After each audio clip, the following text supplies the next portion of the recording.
شروع کوم په نامه د خدای چې بخښونکی او مهربانه بادشاه دی. د پښتون ټي وي مینوالو دغه زه د ضلع خیبر جمرود په غونډۍ سیمه کې موجود یم.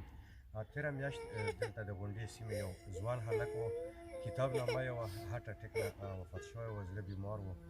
بیا موږ د پښتون ټي وي په شیشه باندې خپلو مینوالو ته یو میسج ولګلو چې ډېر واړه واړه ماشومان یې پاتې شوي، دا بچي چې کومه ده ورسره 2-3 ماشومان نور دي سکول له یې لګېدلي دي، هغه پاتې شوي دي، بالکل بې اثره پاتې شوي، ډېر غریبان پاتې شوي دي، هېڅ وس داسې نشته دی. نو د الله په مهربانۍ سره د موږ اواز ملیشیا پورې ورسېدو. ملیشیا کې د موږ یو ملګری و، هغه تقریبا چې یو 10,000 روپۍ ولر لګلې وې. 10,000 روپۍ په 10 کروړ روپۍ باندې منظورې دي قبول دي، ځکه چې هغه منظورې کړي دغه 10,000 روپۍ دوی له موږ راوړي دي. بیا سره یو 1000 روپۍ د موږ یو بل ملګری دی هغه پکې اچولي دي، الله هغه قبول منظورې کړي. د موږ د ننني رپورټ مقصد دا نه دی چې موږ دنیا ته ځان وښیو، چېرې موږ دا ښه کارونه کوو. مقصد دا دی چې موږ هغو خلکو ته ځان وښیو چې کوم امانت تاسو موږ له لګوی پښتون فاونډیشن په لاره باندې هغه موږ ځای ته رسوو. الله یې دوی چې کوم خیرات زکات دی دا قبول او منظور کړي. قسمت به یې د 1000 روپۍ یو ملګري لګېلي دي او تقریبا د 10 15 16 17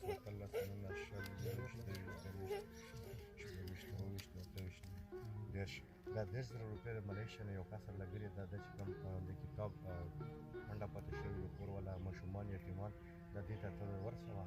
دغه کتاب د کور په څنګ کې موږ نور سیاسي ورته وکړه، موبایل ما کیمرامین ورته وکړي.